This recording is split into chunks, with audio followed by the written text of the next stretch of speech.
Vidéo Leader. Numérisez votre vie.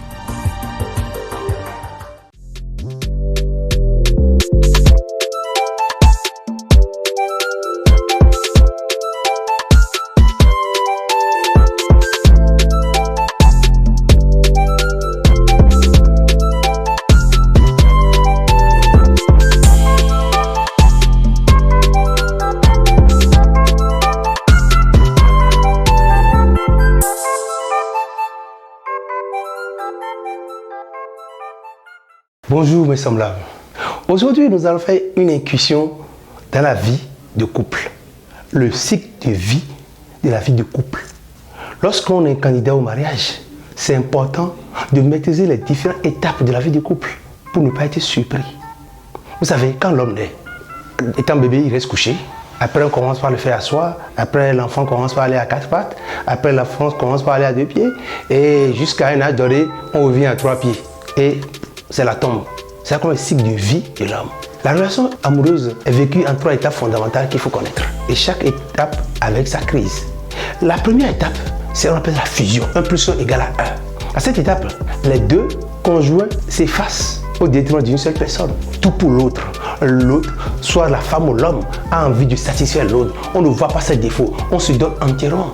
Vous allez voir, les parents à la maison empêchent souvent les adolescents de sortir. Mais quand ils commencent une relation, ils sont prêts à braver l'autorité parentale. Ils sont prêts à escalader le mur pour aller.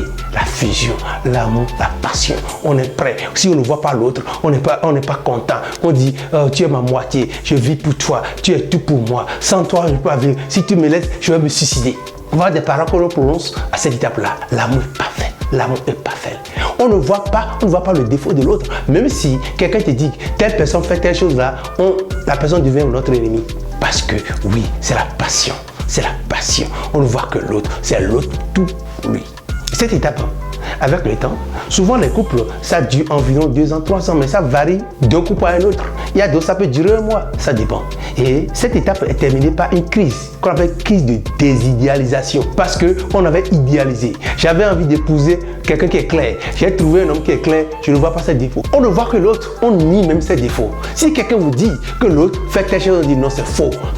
Tu ne m'aimes pas, tu ne veux pas que je sois avec lui. Alors, avec le temps, on commence à voir ces défauts-là qu'on avait niés au départ. C'est pourquoi on parle de crise de désidéalisation. Et ce qui nous permet de rentrer dans la seconde phase, la seconde étape, qui est la phase de séparation. 1 plus 1 égale à 2. J'avais dit tantôt, la première étape là, c'était fusion. 1 plus 1 égale à 1. Mais deuxième étape, 1 plus 1 égale à 2. Chacun veut s'affirmer pour montrer qu'il existe. Puis lorsqu'on est à la première étape là, de peur de perdre celui qu'on aime, celui qu'on a idéalisé, on se sacrifie, on s'oublie qu'on existe et on pense à l'autre, on fait tout pour l'autre.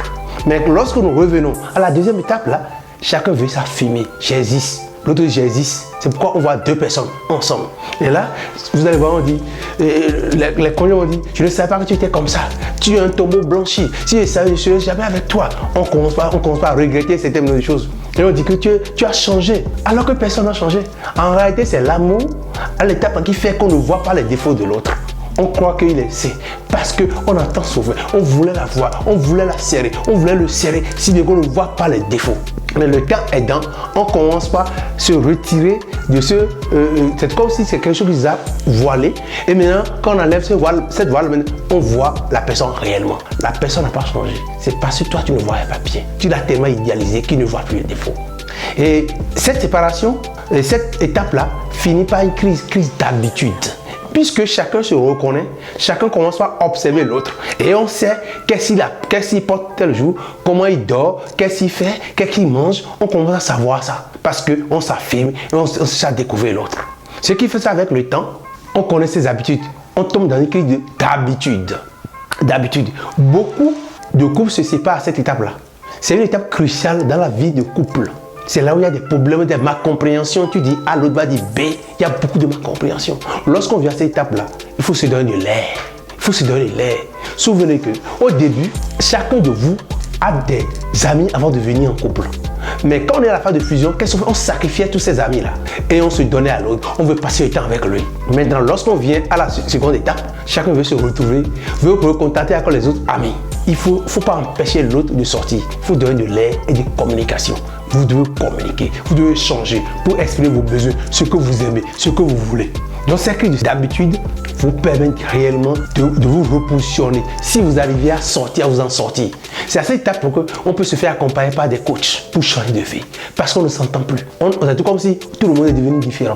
On ne s'entend plus. Les problèmes sont tellement. Problème à gauche. Ce que l'autre a l'habitude de dire, on en rit. Et quand il dit maintenant, on commence par interpréter autrement. Lorsqu'on vient à ce niveau, il faut se faire accompagner. Il faut se faire accompagner, coacher par des coachs pour pouvoir surmonter ces situations. Mais lorsque on sort de cette crise d'habitude qui vient terminer la deuxième étape là, on entame maintenant la troisième étape, c'est l'étape du rapprochement. Rapprochement, ça veut dire que je reconnais que l'autre existe. Et là, 1 plus 1 égale à 3. Je reconnais que l'autre existe. Je reconnais que mon conjoint existe. Je reconnais que j'existe. Et je reconnais que le couple existe. Étape de rapprochement. Je reconnais la place de ma femme. Je reconnais ma place. Je reconnais la place du couple. Ça veut dire que je permets à mon conjoint ou à ma conjointe de faire ce qui lui fait plaisir. Et je me permets moi aussi de faire plaisir, de faire ce qui me fait plaisir. Parce que je m'étais privé à l'étape 1 de faire certaines nombre de choses. Et quand j'ai voulu faire ça, deuxième étape, il y avait problème. Maintenant, puisque à la sortie de cette crise-là, chacun reconnaît la valeur de l'autre. Et lorsque vous arrivez à cette étape, ça veut dire que vous pouvez vous applaudir. C'est comme ça que ça dure. C'est les couples qui durent, c'est les couples qui arrivent à cette étape-là. Rapprochement. 1 plus 1 égale à 3. Là, tout va, on accepte l'autre facilement. On ne peut plus lui interdire, on ne peut pas refuser tout ce qu'il disait. Non, on a confiance en lui. On sait qu'il existe et ça évolue. Et lorsque ça évolue, on tombe dans une crise. La crise de la cinquantaine. Mais vous connaissez, lorsqu'on arrive à cette étape déjà, ça veut déjà, on a déjà plus de 20 ans de vie commune. Alors, il y a la libido qui baisse chez la conjointe, ménopause aidant, ainsi de suite. Alors, il y a crise de la cinquantaine où l'autre n'aime plus faire l'amour avec l'autre parce que la libido a diminué. Il faut aérer sa vie, il faut se donner de l'air aussi pour comprendre. Mais lorsqu'on sait déjà que ce concept fonctionne, c'est plus facile de comprendre. Mais je vais vous dire, là où le problème est compliqué, l'un des conjoints peut être à la première étape alors que l'autre est à la seconde étape. Les deux conjoints ne vivent pas les deux étapes de la même façon. Si l'une est à la première étape, l'autre est à la seconde étape, celle qui ou celui qui est à la première étape, qu'on soit condamné, l'autre qui l'a changé.